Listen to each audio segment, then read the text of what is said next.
좀 말씀드리려고 준비한 게 다 말씀드려가지고 제가 근데 아주 좋은 말씀 하셨습니다. 근데 제가 어제 어떤 분을 만났더니, 대학 교수를 만났더니 내년 총선은 김정은 총선이 될 거다 이런 얘기를 하더라고요. 이번에 그 핀란드에 가서도 계속 무슨 북미 회담이라든지 남북 회담 얘기만 하고 계속 김정은이만 찬양하고 하는 것이, 이것이 모두 다 김정은으로부터 무슨 삽살개 소리 들어가면서도 꾹 참고 있는 것이 뭐냐, 어떻게든지 내년 총선에 김정은이를 끌어올리기 때문에 김정은 총선을 치르기 위해서는 자기가 모든 것을 좀 굴복하고 굴종하고 참고 있다, 이런 얘기를 어제 들었는데, 그래서 지금 그 교수님 또 말씀은 어쩌면 내년 총선에 뭐 지금 뭐 아까 우리 조은진 대표님 말씀대로 예산이 금년 예산이 470조인데 내년 총선을 위해서 다시 퍼붓는 돈을 258조예요. 1인당 국민이 5,600만 원을 더 내야 돼, 세금을. 그 참 258조 이게 뭐냐, 나중에 다 빚도 올라와서 그리스 뭐냐 부도나는 그런 경우가 나. 뿐만 아니라 이제 양정철 다니는 것도 다 마찬가지인데, 그 중에 그 한 가지가 그 문재인이가 전에 그 캄보디아에 가서 후센 총리를 만날 때 캄보디아 내란을 어떻게 극복했느냐, 그 지혜를 배우러 왔습니다. 듣고 싶습니다. 이런 얘기를 한 것은 뭔가 우리 한국 내에 내란에 대한 대비책을 세우기 위해서 준비하는 것이 아닌가 하는 의혹이 있다는 겁니다. 그래서 내년 총선에 어쩌면은 아마 이게 총선이 제대로 치르지 못하고 어쩌면 옛날 65년도에 시아누크, 론널, 폴포트로 이어지는 그런 엄청난 킬링필드를 가져온 230만 명을 죽였던 그런 내란으로 이어질 가능성이 있다 라고 하면서 상당히 좀 걱정을 하고 있는 교수님들이 많이 있는데, 저도 그 얘기를 듣고서 미처 생각을 못했어요. 근데 그런 조짐이 보여요 지금.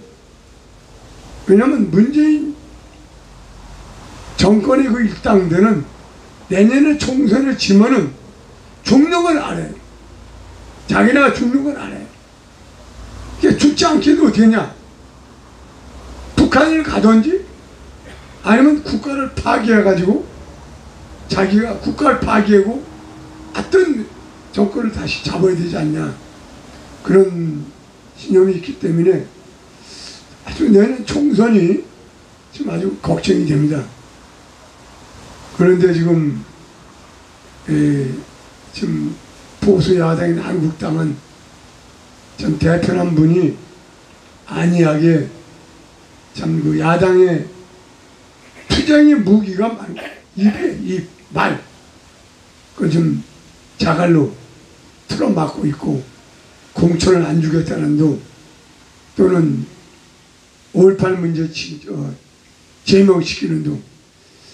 저도 야당 생활을 84년부터 거의 30 몇 년 됐습니다만, 당 대표가 이렇게 물렁물렁하고 야당 대표가 이렇게 참 그 여당의 이중대같이, 제가 늘 얘기합니다만 전두환 정권 때 1985년대 그 당시에 야당이 민한당이 민주한국당, 그 다음에 이만석 국회의장에 있었던 국민의당.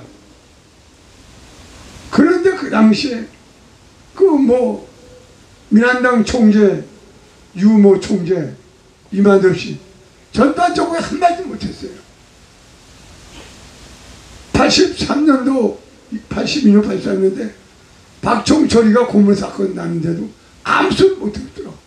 제가 그때 현장에 있을 텐데 그래서 그 당시에 그 85년대 시민당 바람이 불었는데, 마찬가지로 아마 제가 보기에는 내년 총선에 정식으로 내란이 일어나지 않고 정식으로 합법적으로 하면 아마 우리 대한민국당이 옛날 85년대 시민당 모양 돌풍이 불지 않을까 하는 그런 예감이 들고 그런 자신감이 생기는데, 아마 그래서 저는 지금 한국당 믿지 못하겠다는 생각이 듭니다. 그 다음에 또 한 가지는 지금 그 양정철이가 얼마 전에 김경수를 만났어요. 또 뭐 껴안고 뭐 짠하다는 둥 얘기하고, 또 문재인이가 유럽 가기 전에 창원에 가서 김경수를 만났어요. 지금 김경수가 누굽니까? 댓글 여론 조작으로 인해서 즉 이 감옥살이 하다가 옥중에 있다가 보석으로 자빨 출신 판사에 의해서 풀려난 거 아니에요. 보석으로 나온 거 아니에요. 아직도 피고인이고 재판 중이니까. 아직도 범죄인이에요. 지금 재판 중이에요. 그 재판 중인 사람이, 국가의 원수라는 사람이 만난다? 재판에 영향을 주겠어요, 안 주겠어요? 예? 영향을 준다고요. 누가 감히 김경수를 또 다시 구속시키겠어요? 예? 참, 이게 또 양정천 가서 뭐 짠하다는 둥 하나도 잘못이 없는 것도 이 얘기를 하고 있는데, 이럴 때일수록 좀 이 야당에서 한마디 하고 벌떡같이 좀 일어나고 되는데 아무 소리 못하고 있어요, 지금. 많이. 그래서 저는 지금 우리 대한민국당에서 지금 이제 뭡니까, 태블릿 PC 우리 조은진 대표께서 특검을 실시하라고 이제 특검 법안을 제출했습니다만, 플러스 문재인, 김경수 드루킹 특검도 실시를 해야 됩니다. 빨리 법안을 제출해 주기를. 그래야 지금 황교안이나 한국당 내부 일부 보수는 탄핵을 묻고 가자, 덮고 가자, 박근혜 대통령을 묻고 가자. 이거는 역사에 대한 참 모독이고 죄값을 치르는 거예요. 만약 그걸 묻고 가자는 얘기는 문재인 정권의 탄생을 인정을 해주는 거예요. 문재인이가 지금 300여 명의 지금 우리 보수 우파 인사들을 감옥에 놓고 아무 죄 없는, 뇌물죄도 없는 박근혜 대통령 잡아놓은, 이거는 그냥 내버려 두는 거예요. 그거 찬성하는 꼴이에요. 난 그렇게 봐요. 황교안이가 지금 그 탄핵을 뭐 묻고 가자는 얘기는 박근혜 대통령 감금 지금 300여 명이 보면 자기가 옛날 국무총리할 때 법무장관 했던 같이 어울렸던 국무위원들, 장관, 국정원들 감옥에 집어넣은 거를 인정하시는 꼴이에요. 맞지 않습니까? 전 그렇게 생각해요. 그래서 저는 이 문제에 대해서 분명히 황교안이가 태도를 좀 밝혀서 안 되면 쳐들어가야 돼. 도대체 지금 그 사람이 지금 뭐 어떻게 굴러 들어와가지고 좀 참